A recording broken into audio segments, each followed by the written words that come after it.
এই যে আমরা দরুদ শরীফটা পড়ি, এইটা এর মধ্যে মাদ টানতে নাই। সৌদি আরবের আলেমরা খুব খারাপ বলে, এগুলো রেকর্ড করে নি শোনে, তো এই জন্যই বলে এত আলেম তোমরা জনগণের একটা সহি শিখাতে পারো না। জরুরি জরুরি জিনিসগুলো মাদ মোহাম্মদ এরকম টান আছে না। আল্লাহুম্মা সাল্লি আলা সাইয়্যিদিনা মাওলানা মুহাম্মদ ওয়া আলা আলি সাইয়্যিদিনা মাওলানা মুহাম্মদ সাল্লাল্লাহু আলা মুহাম্মদ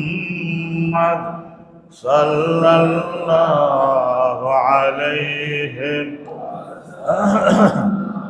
সাল্লাল্লাহু আলা মুহাম্মদ সাল্লাল্লাহু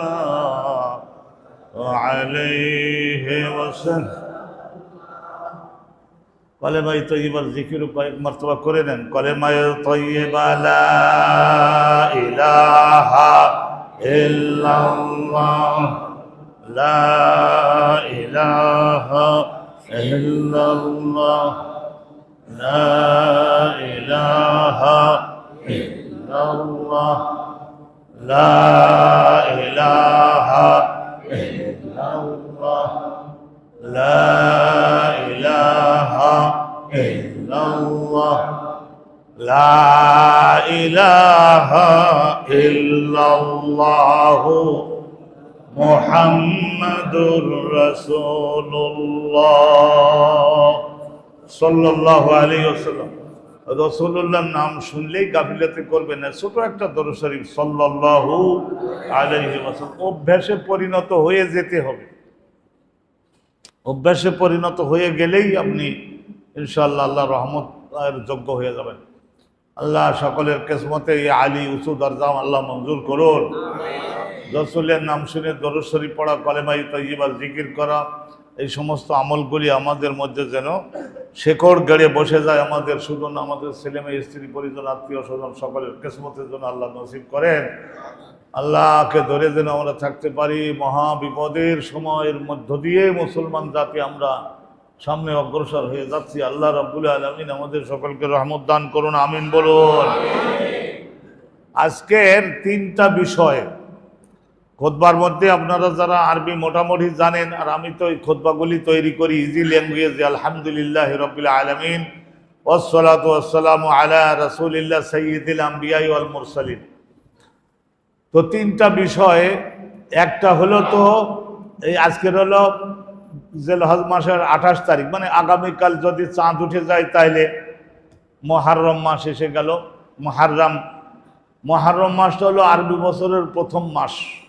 আরবি বছরের প্রথম মাস মুহররম মাসটা।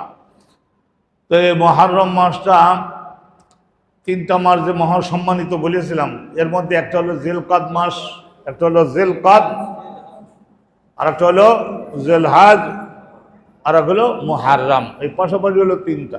হজে যাবে লোকজন, নিরাপদে জানে যেতে পারে, আবার ওখানে থেকে হজ করবেন নিরাপদে যাতে হজ করতে পারে, আবার নিরাপদে যাতে দেশে ফিরে যেতে পারে, সেই জন্য এই মুহররম মাসটা রাখছেন। উড়োজাহাজের সুবাদে এখন ইতিমধ্যেই আমাদের অনেক হাজি ভাই বোন তারা ইতিমধ্যেই আমাদের বাংলাদেশে ফিরে এসেছেন, আরও আসবেন। আল্লাহ তাদের সকলের হজকে কবুল করুন এবং হেফাজতের সঙ্গে, রহমতের সঙ্গে আল্লাহ তাআলা দেশে, আমাদের দেশে সহ সব হাজিদেরকে তাদের নিজ নিজ দেশে ফিরে যাওয়ার তৌফিক দান করুন। এই গেল একটা বিষয়। তাই এলে এই যে মুহররম মাসটা, এইটা কোরআন শরীফের আয়াতে আছে যে ইয়াউমা খালাকাল্লাহুস সামাওয়াতি ওয়াল আরদ, আল্লাহ আসমান জমিন সৃষ্টির আদি দিন থেকে। তা একেবারে না বুঝে বলেন যে হযরতে বাবা আদমের সৃষ্টির দিন থেকেই আল্লাহ নির্ধারণ করেছেন বছরের মধ্যে এই তিনটা মাস হলো মহাসম্মানিত। তার মানে এই তিনটা মাসের মধ্যে যদি কেউ কবিরা গুনাহ করে, কমপক্ষেও 10 গুণ শাস্তি, কমপক্ষে 10 গুণ শাস্তি এই 3টা মাসের মধ্যে যদি কেউ কবিরা গুনাহ করে, কমপক্ষে 10 গুণ শাস্তি। আর যদি কেউ নেক আমল করে এই 3টা মাসের মধ্যে, তাহলে কমের পক্ষে আল্লাহ তাআলার রহমতে 10 গুণ তার পুরস্কার অন্য মাসের তুলনায় আল্লাহ তাআলা বাড়াই দিয়ে দেন।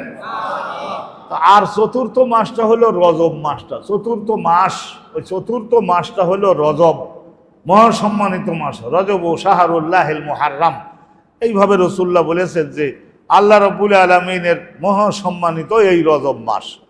তা রজব মাসের মধ্যে আলোচনাটা রজব মাসে করব।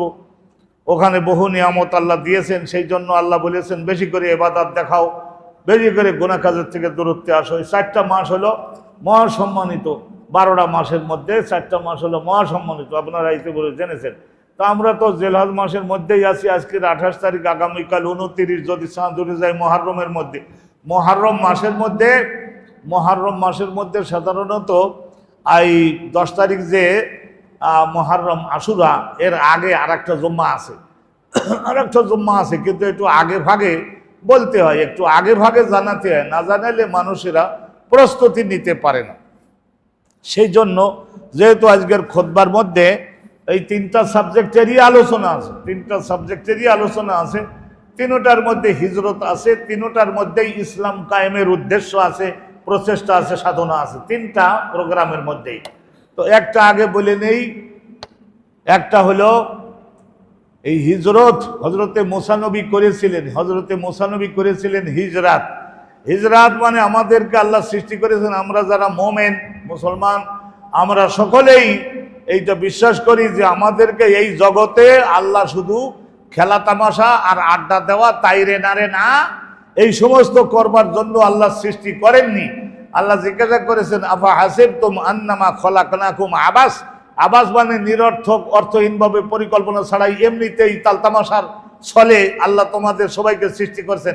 এই রকম কি তোমরা ধারণা করেছো? যদি ধারণা করে থাকো তাহলে নিজের পায়ে নিজেই কোড়াল মেরেছো। তোমরা বিরত হও, এই ধারণা পরিত্যাগ করো।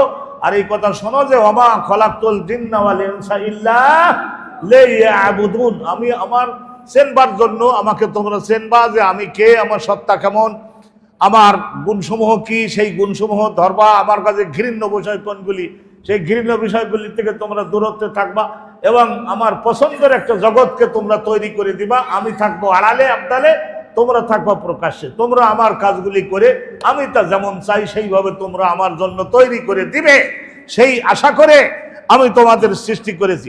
আর তোমাদের জন্য জীবনে যা যা প্রয়োজন পড়বে, সমস্ত প্রয়োজনগুলি আমি আল্লাহ আমার নিজের রহমতের দান হিসাবে উইদিন ইউর রিচ, তোমাদের নাগালের মধ্যে আমি পৌঁছে দিব। সুবহানাল্লাহ। আল্লাহ রাব্বুল আলামিন বেহেশতের মধ্যে যেমন করবেন, বেহেশতের মধ্যে এক পল্লীগ্রামের গ্রাম্য এক সাহাবী, তো গ্রাম্য লোকেরা তো আর অত সমস্ত জানে না, গভীর জ্ঞান নাই। তো রাসূলুল্লাহ কাছে জিজ্ঞাসা করলেন, ইয়া রাসূলুল্লাহ, আমি তো সারা জীবন এই ধান গম এই সমস্ত চাষ তরকারি এইগুলি চাষবাদ করে জীবন কাটাইয়ে গেলাম, সারা জীবন আমার বাপও চাষি ছিল, আমিও চাষি। তো এখন আমি বেহেশতের মধ্যে গেলে ওই চাষ করবার জন্য তো নিশা হবে, তো এখন বেহেশতের মধ্যে চাষ কারকিত এগুলি করতে পারবো কিনা? তো রাসূলুল্লাহ বললেন যে তা পারবা না কেন? বেহেশতের মধ্যে ইমানদার লোকেরা আল্লাহর আইনের মধ্যে যা চাইবে তাই পাবে, চাষ করতে পারবা। কিন্তু তুমি চাষ করতে চাইলে ফেরেশতারা তোমার হাতে শুধু বীজ ধরে দেবে আর বলবে জীবন, এই বেহেশত তো মেহনতের জগৎ না, তা চাষ যেহেতু করতেই চাও তো লও, বীজ লও, হাতে লও, এই বীজ বপন করো। আল্লাহর বেহেশতের সুন্দর আগাছানায় সুন্দর চাষ করা, লক্ষ লক্ষ কোটি কোটি গুণ উর্বর জমি, এখানে তুমি বীজ বপন করে দাও। যেই বীজ বপন করে দেবে, তারপরে চোখে পলক মারছে, এরকম কয়েকবার একটু পলক মারছে, এই যে চোখে পলক মারি না আমরা, পলক মারছে, ইতিমধ্যেই দেখে যে সে পাকা ধান হয়ে গেছে, পাকা গম হয়ে গেছে, পাকা ফল ফলাদি হয়ে গেছে। আর যা যা উৎপাদন করতে চাইছিল চোখের পলক ফেলার এই 2-1 মিনিটের মধ্যেই হয়ে গেছে। তা বলে তোমার কাটা লাগবে না, আমার ফেরেশতারা আছে, গেলমান আছে, কেটে বাড়ি যাও, তারপর ওখানে চাইল ডাল বানাইয়া যা দরকার তোমার, যা খাইতে চাও, নিজের লাগানো গাছের ফল, এগুলি সমস্ত তোমার বাড়িতে পৌঁছে যাবে। ঘরের মধ্যে আসলো, সেকেন্ডের মধ্যে গুলো রান্না তৈরি হয়ে সামনে এসে গেল। বেহেশতের মধ্যে এই ধরনের অবস্থা হবে। আল্লাহ রাব্বুল আলামিন কোনো মেহনত কষ্টের মধ্যে রাখবেন না, কিন্তু দুনিয়াতে আল্লাহ তাআলা ইবাদত কে কেমন করে, আল্লাহর আইন কি কতটুকু মানে, এগুলি পরীক্ষা করবার জন্য আল্লাহ একটু কি করেছেন, আমাদেরকে কিছুটা এই কষ্ট পরিশ্রমের মধ্যে ফেলেছেন। আল্লাহ রাব্বুল আলামিন যেভাবে আমাদের চালাচ্ছেন সেইভাবে আমরা চলি, আর আল্লাহর ইবাদতের উপরে টিকে থাকবার জন্য চেষ্টা করতে হবে। আল্লাহ আমাদের শক্তি সামর্থ্য দান করুন, জোরে আমিন বলে দেবেন। তো বলতেছিলাম কি, আমাদেরকে দুনিয়াতে সৃষ্টি করা হয়েছে, আমাদেরকে মানে কি, শুধু মানুষকে আর জিনকে, মানুষকে আর কি জিন, কথা বলেন না কোন আমার সঙ্গে, মানুষ আর জিন, এই দুটো সৃষ্টিকে আল্লাহ তাআলা এই জগতে বানিয়েছেন। তারা আল্লাহকে জানবে, আগে জানবে তারপর চিনবে, আগে জানবে এবং চিনবে। না চেনা থাকলে কেউ কারোর সম্মান করে না, সেবা যত্ন করে না, আপ্যায়ন করে না, আদর করে না। অনেক জায়গায় এমন যাই যে সেখানে আমার সঙ্গে আরো 2-4 মাওলানা আছে, তারা ওই এলাকার ইমাম বা মাদ্রাসার মুহাদ্দিস, তো তারা সকলে তাদের সালাম করলো, আমার দিকে হাতও বাড়ালো না, বিকজ চেনে না। হ্যাঁ, তারপরে যখন ওই যারা লোকাল মাওলানা তারা যখন বলে কি করলি রে আব্দুল জব্বার, এ তো আমাদের জাতীয় ইমাম সমাজের সভাপতি মাওলানা আব্দুর রাজ্জাক শাইখুল হাদিস, তাই এটা সালাম কালাম করলি না? ও তাই আমি চিনতে পারিনি হুজুর, এই আপনারা ওইভাবে দেখেন। তার যে না চেনে না, আগে জানতে হবে। ওমা খলাকতুল জিন্না ওয়াল ইনসা ইল্লা লিয়াবুদুন, আল্লাহ বলছেন মানুষকে আর জিন জাতকে, এই দুইটা জাতকে মানে সৃষ্টিকে আমি এজন্য আশা করি বানিয়েছি যে তারা আমার প্রতি অ্যাটেনশন মনোযোগ দিবে এবং আমাকে জানবে এবং চিনবে, আমার সত্তা কত বড়, আল্লাহ রাব্বুল আলামিনের সত্তা কত বড়। রাসূলুল্লাহ এত স্পষ্ট করে বলেছে, নবী পাক বলেছেন, রাসূলুল্লাহ ছাড়া এগুলি তো আর কেউ বলতে পারবে না। রাসূলুল্লাহ বলেছেন যে পৃথিবীতে আমরা বসবাস করি, এই পৃথিবীর তুলনায় সূর্য হলো 13 লাখ পৃথিবীর সমান। সূর্যের মতো কোটি কোটি সূর্য আল্লাহ আকাশে রাখছেন, সবগুলি আল্লাহর প্রথম আকাশের নিচে। ভালো করে বুঝবেন, সব সৃষ্টিগুলি আল্লাহর প্রথম আকাশের নিচে। তাহলে সে প্রথম আকাশটা কত বড়, যেমন নাকি একটা বিরাট কড়াই, তার মধ্যে আপনি পেঁয়াজু ভাজতেছেন, জিলাপি ভাজতেছেন, অনেক জিলাপি অনেক পেঁয়াজু ওই কড়াইয়ের মধ্যে ধরে না, অনুরূপভাবে আকাশটা কত বড়।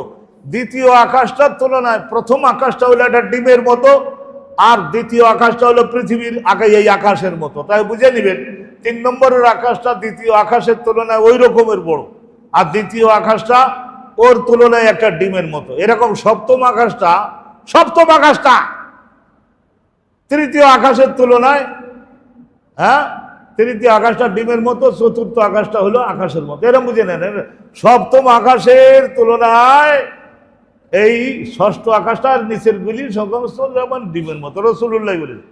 তাহলে কত বড় বড় সৃষ্টি, আর আকাশ আর পৃথিবীর মাঝখানে কত সৃষ্টি আল্লাহ রাব্বুল আলামিন রেখেছেন ফাঁকা জায়গাগুলিতে, যেটা যেখানে রাখা দরকার আল্লাহ রেখেছেন। তো এর সব কিছু নবী আলাইহিস সালাম বলছেন যে আল্লাহর যে কুরসি হুয়াস সামাওয়াতি ওয়াল আরদ, আল্লাহর যে কুরসি, সেই আল্লাহর কুরসির সব 4 পায়ার নিচে হলো সব এই আসমান জমিন যা আছে সব কিছু। তা এখন কুরসি আর ওই যে লৌহে মাহফুজ আর কুরসি আর আল্লাহর যে আরশ, সেই আরশটা এত বড় যে কুরসি টুরসি এরকম কোটি কোটি সৃষ্টিকে বেষ্টন করে রাখে। তো সে আল্লাহ রাব্বুল আলামিনের সে আরশ, আল্লাহ রাব্বুল আলামিনের কুরসি, আল্লাহ রাব্বুল আলামিনের লৌহে মাহফুজ, এই সমস্ত বড় বড় সৃষ্টি এখন বর্তমান বিজ্ঞান প্রমাণ করছে এই সমস্ত কথার, ওই জমানায় ওই হিসাবে বলেছেন, কিন্তু এখন এইগুলি আকাশ বিজ্ঞানীগণ তারা প্রমাণ করছেন যে এই সমস্ত বিষয়গুলির ব্যাখ্যা। তো ভাইরা আমার, আসল কথা থেকে দূরে না চলে যাই, আসল কথা তো বলবো। তো এই যে আল্লাহ পাক রব্বুল আলামিন এই সব কিছু বানিয়েছেন মানবের খেদমতের জন্য। আল্লাহ বলছেন আমি আকাশটাকে বানিয়েছি তোমাদের মাথায় ছাদের মতো হবে, আর সূর্য তারকাগুলি বানিয়েছি, এগুলি জ্যোতিষ্ক তোমাদের মধ্যে আলো বিতরণ করবে, তাপ বিতরণ করবে সেই জন্য। অনুরূপভাবে 7টা সাগর বানিয়েছি তোমাদের কৃষি করবা, প্রত্যেকটা জীবন্ত সৃষ্টি যেগুলি সেগুলিকে সুস্থ রাখবার জন্য, জীবিত রাখবার জন্য সেগুলিকে পানি আমার 7টা কলসি, ওই 7টা সাগর। আর এই নদী নালাগুলি, এগুলি জগ, এগুলি গ্লাস, আল্লাহ রাব্বুল আলামিনের মানুষের নাগালের কাছে আল্লাহ পৌঁছে দেন। এত সব সৃষ্টি আল্লাহ বানিয়েছেন, কিন্তু বলছেন যে মানুষ নাই তো ওগুলোকে রাখবো না, মানুষের খেদমতের জন্য। আল্লাহ বলছেন পৃথিবীকে বানিয়েছি তোমাদের জন্য গদিদার আরামদায়ক বিছানা, আকাশটাকে রাখো। আর এই সমস্ত পৃথিবীর মধ্যে যত সৃষ্টি থাকো, এই যে তোমাদের কিছু কিছু মেডিসিন হবে, কিছু কিছু তোমাদের ঘর বাড়ির দরজা জানালা হবে, কাঠ হবে, আর কিছু সংখ্যক হবে ঔষধ হবে, কিছু সংখ্যক খাবার দাবার হবে, এই বিভিন্ন উদ্দেশ্যে এগুলি বানিয়েছি। আপনারা বলবেন বাঘ বানালো কেন? বাঘ বানালো ওই সুন্দরবনের গাছগুলির নিরাপত্তা দেওয়ার জন্য। বাঘ না থাকলে ওই জায়গায় কি হতো, সব গাছ কেটে আনতো গভীর রাতে বনচোরারা। তা সেই জন্যই জানের ভয় যাতে থাকে না যায়, সেই জন্য গাছটা বড় হবে, উপরে যত ডালপালা বড়, নিচে তত শেকড় বেশি। ওই নিচের শেকড় আর ওই ডালপালা সবগুলা দিয়ে সাগরের ঢেউগুলিকে ওরা খণ্ড খণ্ড করে দেয়, কেটে কেটে দেয়। এবং কেটে কেটে দিলে তখন ওই হয়, ওই সাগর আর মাটিকে ভাঙতে পারে না, ল্যান্ড যেগুলি আছে এগুলো ঠিক থাকে। তো আলহামদুলিল্লাহ, সাপ বানালো কেন, বাঘ বানালো কেন? এগুলি সবই মানুষের খেদমতের জন্য, মানুষের উপকারের জন্য। পাহাড় বানালো কেন, বালু বানালো কেন, পাথর বানালো কেন? মানুষের খেদমতের জন্য। কাঠ, বাঁশ, বেত এগুলি মানুষের উপকারের জন্য। আল্লাযী খালাকা লাকুম, তাহলে শুধু ফেরেশতা বানালো কেন? মানুষের খেদমতের জন্যে। আল্লাহর কাছের থেকে, ওই ভান্ডারের থেকে ওই জীবনগুলি এনে এনে তারপরে মায়ের পেটে ওই যে ডিম্বাণু, যেটা বাপের যে ডিম্বের মতো একটা বাইরে এসে না, 3 মাস যাওয়ার পরে ওর মধ্যে ঢুকাইয়ে দেওয়া, এই কাজ কোনো মানুষই করতে পারতো না। এই কাজ করবার ক্ষমতা আল্লাহ দিয়েছেন ওই মিকাইল ফেরেশতা ডিপার্টমেন্টের যারা, ওদেরকে দিয়েছেন, ওদেরকে আল্লাহ দিয়েছেন এই কাজটা। আবার জীবনগুলো নিয়ে যেয়ে যদি পাপিষ্ঠ হয় সিজ্জিনে, নেককার হলে ইল্লিনে স্থাপন করা, এই কাজগুলি।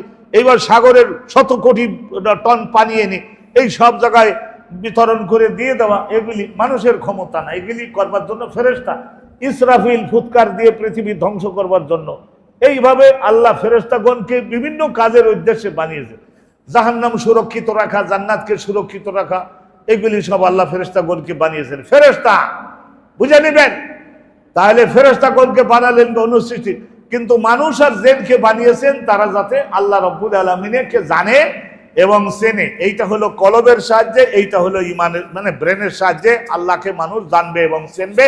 আর যাকে একবার জানাশোনা হয়ে যায়, তাহলে তার সঙ্গে ভাব হয়, মহব্বত হয়, তার প্রতি আনুগত্য আসে, এ সমস্ত কিছু আসে। কথা বল, একজন লোক যদি জানে যেখানে হিন্দুরা, সনাতনীরা তারা তাদের লাশ পোড়ায়, শ্মশান ঘাট এইরকম যদি জানে, তাহলে ওই পাশের গ্রামের লোকেরা রাতে একা একা ওখান থেকেও যেতে পারবে না। কারণ কি জানেন, বিশ্বাস আছে যে ওখান থেকে গেলে ওই যে সমস্ত লোকদের পোড়াইছে ওদের আত্মাগুলি ওখানে আসে, আমার একলা পাইলে ঘাড় মটকাই দিয়েছে, ঠাইসে ফেলবে, পুজে ফেলবে। তো এগুলো জানে বলে যেতে পারবে না। কিন্তু বিদেশি লোক তাই রে না রে গান গাইতে গাইতে, দাইমার গান গাইতে, ওই আগের আমলে যেগুলো শুনতাম না দাইমার গান, তো ওই গান গাইতে গাইতে পল্লী গ্রামের লোকরা সুন্দর যাচ্ছে, শ্মশান ঘাট এখানে আছে, জানে তো না, সেই জন্য দেখে না। সেই জন্যে বাঘেরে ওই যেই বলতে, মা তোমারে নেওয়ার জন্য আমার আসতে দেরি হয়েছে, চলো চলো বাড়ি চলো, ওর গাভীটারে খেয়ে তো বাঘ ওই জায়গায় ঘুমাই আছে, তো এখন অন্ধ, তো সেই জন্য ওইরকম করছে, জানে না চেনে না বলে। তা আগে জানতে এবং চিনতে হবে, তারপরে বিধানসমূহ মানতে হবে। আগে ইমান, তারপরে সালাত, তারপরে যাকাত, তারপরে রোজা, তারপরে হজ, তারপরে খেদমত, তারপরে অন্যান্য জিকির আজকারের সমস্ত আমল। আল্লাহ রাব্বুল আলামিন মানুষকে বানিয়েছেন আল্লাহ রাব্বুল আলামিনের ইবাদত করার জন্য। এই বিষয়টা আপনাদের কাছে বিস্তারিত আলোচনা তো করতে হয় একটা জিনিস স্পষ্ট করবার জন্য। তো আজকের যেহেতু এই মুহররম মাসটা হযরতে ওমরের শাসনামলে, কার শাসনামলে? হযরতে আবু বকর সিদ্দিক রাদিয়াল্লাহু আনহু, উনার হলো 2.5 বছর, হযরত ওমর 10.5 বছর, হযরতে ওসমান 12.5 বছর, হযরত আলী 5 বছর, এই মোট 30 বছর। রাসূলুল্লাহ বলেছিলেন যে আমার রেখে যাওয়া শিক্ষা নীতি আদর্শের 16 আনা অনুসরণ করে আমার পরে আল্লাহ আমাকে জানিয়েছেন 30 বছর পর্যন্ত আমার খলিফাগণ তারা শাসন পরিচালনা করবে, তারা যে সময় আইন কানুন বাস্তবায়ন করবে সবগুলি আমার, আলাইকুম বিসুন্নতি ওয়া সুন্নাতিল খুলাফায়ে রাশিদিন আল মাহদিয়িন। ওরা 16 আনা হেদায়েত প্রাপ্ত হবেন, আল্লাহ আমাকে জানিয়েছেন। রাসূলুল্লাহ এগুলি বিশ্বনবী তিনি সব তো জানতেন। কিয়ামত পর্যন্ত যে ঘটনা ঘটবে সবগুলি আল্লাহ ওনাকে জানাইছিলেন, এই ঘটবে, এই আইন দেন, এই বিধান দেন। 30 বছর, তো 30 বছরের কথা তো বললাম, মনোযোগ আছে। হযরত ওমরের শাসন আমলে মহা গুরুত্বপূর্ণ একটা চিঠি লিখেছেন বাহরাইন, এই যে সৌদি আরবের পূর্বের দিকে একটা ছোট, কথা বলে একটা ছোট, ধরেন 40 মাইল বা এই ধরনের 30 কিলোমিটার দূরত্বে একটা খাল মতো পড়ে, ওর ওই বারে একটা ছোট্ট স্মল সাইজ কান্ট্রি বাহরাইন নাম, ওই বারেও সাগর এবারেও সাগর, তো বাহরাইন বলে মারাজাল বাহরাইনি ইয়ালতাকিয়ান। তো এই যে বাহরাইনের এই সাগর, এই বাহরাইনের শাসনকর্তার কাছে হযরত ওমর একটা চিঠি লিখলেন। সেই চিঠিটা was just that letter, government letter, so important, ওই বাহরাইনের শাসকের জন্য মহা গুরুত্বপূর্ণ। বাহরাইনের শাসনকর্তার চিঠি লিখছে হযরত ওমরের কাছে, সেইটাও ডেট লেখা ছিল না, ডেটটা লেখা ছিল না। তো সেই জন্যই কবে যে ছাড়ছে কবে যে পৌঁছালো বুঝতে পারে না। সেই জন্য এইটা হযরত ওমর বললেন যে এইটা একটা কি করা যায়, একটা আমরা সাল তারিখ প্রতিষ্ঠা করি। হযরতে ঈসা নবী, উনি আল্লাহর জাজিরেল একজন নবী, উনি বাইতুল মুকাদ্দাসের এই 350 গজ পূবের সাইডে বেতেলহাম বলে, এটা বেতেলহাম বলে একটা জায়গা, ওই জায়গায় একটা খেজুর গাছ ছিল, খেজুর গাছটার নিচে হযরতে মরিয়ম আম্মাজান ওনার পেটের থেকে হযরতে ঈসা বাহির হলেন। ওই ডেট থেকে খ্রিস্টানেরা একটা সাল তারিখ প্রতিষ্ঠা করেছে, যেটা আমরা ঈসাই সাল বলি। ঈসাই সাল এটা 2024 চলে না, 2000 কত 24 কি মাস চলে নাকি মার্চ, জুলাই চলে। এগুলো একটু মনে থাকে, কারণ বেতনাদি নিতে হয় তো। কিন্তু এখন যদি বলি যে এটা আরবির কি, তাইলে হয়তো এখন বলতে পারবে, কারণ বলেছি তো যে এই জেলহজ গেল 28, বলাতে না বললে তো পায়জামা গরম হতো এই বড় মুসল্লিরও। ভালো করে ধরবেন, আরবিটাও একটু মনে রাখবেন। এর সঙ্গে আমাদের ইবাদত আর ওই এখন যেহেতু ব্রিটিশ শাসন করে গেছে তো এই দেশ, সেই জন্য ওই আর মুসলমান শাসকগুলি হয়ে পড়েছে দুর্বল।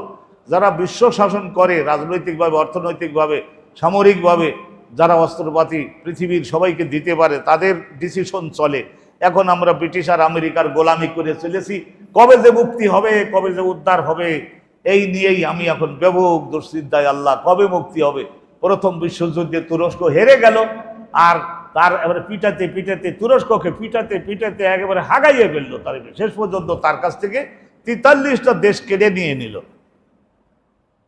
তো তখন আর পারে, আর ওরা তো সব জোটবদ্ধ থাকে, আর আমাদের ইনারা তো সকলে দলাদলিতে লিপ্ত থাকেন। আমাদের ইনারা দলাদলিতে লিপ্ত থাকেন। আল্লাহ রহমতে ওই দিক দিয়ে উস্তাদ। বাংলাদেশের পীরগণ দেখেন, বাংলাদেশের একটা তবলিগ জমাত চলতো, সেটাও মাশাআল্লাহ এমন জবাই হয়েছে দেহ দুখণ্ড। তাইলে দলাদলিতে আমরা উস্তাদ আছি। দলাদলি করলে কি শক্তি কমে যায় না শক্তি বাড়ে? এখন আসতে বলবে, কারণ এই কাম তো করে। আর শক্তি যাদের কাছে নাই তারা বিজয়ী হতে পারে না, তারা নিজেদের একটা সিদ্ধান্তকে বাস্তবায়ন করতে পারে না। কথা বুঝতে পারলেন? আর আমাদের কপালটা পড়লো, আমাদের কপালটা পুড়েছে এই একটাই কারণে, দলাদলি আর ঐক্য নাই, চিন্তায় ঐক্য নাই, কর্মসূচি দেওয়ার ক্ষেত্রে ঐক্য নাই। এক মঞ্চে সমস্ত পীরগণকে দেখলেন না। এইটা কতদিন যে চলে। মুসলিম বিশ্ব ঠিক ওই একইভাবে চলছে। আল্লাহ রাব্বুল আলামিন তাদের রহমত করুন, হেদায়েত দান করুন। কিছুটা অগ্রসর হয়ে আসছে, আল্লাহ ষোলো আনা হেদায়েত দান করুন। আরে আমিন একটু জোরে হবে, আমিন একটু জোরে বলবে। তাই করে এমন আধা মরার মতো মুসলমান জাতি যে মরিয়েছে কি কারণে, ওটা আমি বুঝতে পারি। তো আমিও এইসব বিষয়গুলো বুঝতেছি। তো আমার বয়স শেষ হয়ে যাওয়ার পর এখন যে আগুন জ্বেলে দিব দেশে, সেই রকমের যৌবনও আমার এখন আর নাই, বয়স হয়ে গেছে। ভাইরা আমার, হযরতে ওমর বললেন একটা সাল তারিখ দরকার। কোন ঘটনা থেকে ফার্স্ট ইয়ার, প্রথম বছর শুরু করা যায় কবে থেকে? একজন বলল যে রাসূলুল্লাহ নবুয়তি পাইছিলেন রমজান মাসে, ওইটাকে ফার্স্ট ইয়ার ধরি। আর একজন দল বলল যে রাসূলুল্লাহ যেদিন ভূমিষ্ঠ হয়েছিলেন ওই দিন থেকে ধরি। এরা বিভিন্ন প্রস্তাব আসলো। তো রাসূলুল্লাহ আর বেশিরভাগ সাহাবা বললেন যে ইসলামের শক্তি বেড়েছে, ইসলামের শক্তি বেড়েছে, ইসলাম শক্তিশালী হয়েছে, মুসলমানগণ শক্তিশালী হয়েছে যেদিন থেকে আল্লাহর হুকুমে, কার হুকুমে? আল্লাহর হুকুমে। কার হুকুমে? আল্লাহর হুকুমে। যেদিন আল্লাহর হুকুমে আল্লাহর নবী সাহাবাগণ হিজরত করলেন, ওটা রবিউল আউয়াল মাসে রাসূলুল্লাহ হিজরত করছিলেন। রবিউল আউয়াল মাসের 7 তারিখ, রবিউল আউয়াল মাসের 7 তারিখ নবুয়ত পাইছেন 13 বছর চলে। রবিউল আউয়াল মাসের 7 তারিখ আল্লাহর নবী আল্লাহর হুকুমে হিজরত করলেন। জিবরাইল এসে বললেন, ইয়া রাসূলুল্লাহ, হিজরতের হুকুম তো আগেই নাজিল হয়েছে, কিন্তু রাসূলুল্লাহ কৌশলবিদ ছিলেন। রাসূলুল্লাহ বললেন যে আমার সাহাবারা তোমরা একে একে তোমরা সটকে পড়ো, সরে পড়ো, মদিনায় যাও, মদিনায় তোমাদের থাকার খাওয়ার নিরাপত্তার ব্যবস্থা হয়েছে। এই বিস্তারিত আলোচনা করতে গেলে তাইলে এদিক আর টিকাতে পারবো না। তো বললেন তোমরা সকলে মদিনায় যাও, মদিনায় তোমাদের থাকার চুক্তি হয়েছে, বসবাসের বাড়ি দিব, চাষ করতে চাইলে চাষের জমি দিব। অনেকের বাপদাদাদের 200, 300, 400, 500 বিঘা জমি আছে, সেখানে চাষ করা যায়। তাহলে বসবাসের বাড়ি দিব, 2 তলা 3 তলা বাড়ি আছে, কাঠের তৈরি বাড়ি। কারণ 50 বছর আগে আমি থাকতাম মদিনাতে, গেলে কাঠের তৈরি বাড়ি, ওই বাড়িতে থাকবো 10 দিন, 100 রিয়াল, আর এই 10 দিন আমারে খাওয়াবে এই 100 রিয়াল, 200 রিয়ালে চুক্তিতে করে সেই আমলে থাকতাম। তখন 5 স্টার হোটেলে, ওই যে মদিনায় গ্রিন প্যালেস হোটেল, এটা যে একটাই মাত্র ছিল, তাও আমাদের এই অতটা কোয়ালিটি না। তো ওই ধরনের ঘর বাড়ি 2 তলা আছে, 1 তলা দেবে, তাহলে বসবাসের বাড়ি দেবে, চাষের জমি দেবে। আর কি করবে, যদি উইদাউট ওয়াইফ এসে থাকে, বয়স্ক মানুষ, রাতে বয়স হয়ে গেলে, স্ত্রী নিয়ে থাকার অভ্যাস হয়ে গেলে, তখন তো রাতে, স্ত্রী তো মক্কায় ইসলাম কবুল করে নাই, এখন তো অন্ধকারের মধ্যে হাত হারাইলে কি আর স্ত্রী পাওয়া যাবে? তো এই হিসেবে যারা উইদাউট ওয়াইফ আসছে তাদের স্ত্রীর ব্যবস্থা করবে, যাতে পাক পবিত্রতাটা ঠিক থাকে, এই একটা জিনিস। আর এই ধরনের ব্যবসার পুঁজি দেবে, এই সমস্ত দেবে। আর কি বলেছিল, নিরাপত্তা দেবে। বলছে আমাদের মা বাপ ভাই বোন স্ত্রী সন্তানের উপরে শত্রু আক্রমণ করলে যেমন গুরুত্ব দিয়ে প্রতিরোধ করি, ওইভাবে আপনাদের কারোর উপরে আক্রমণ করলে আমরা সেইভাবে আমরা প্রতিরোধ করব, কিন্তু মদিনার সীমানার মধ্যে যদি এই ঘটনা ঘটে।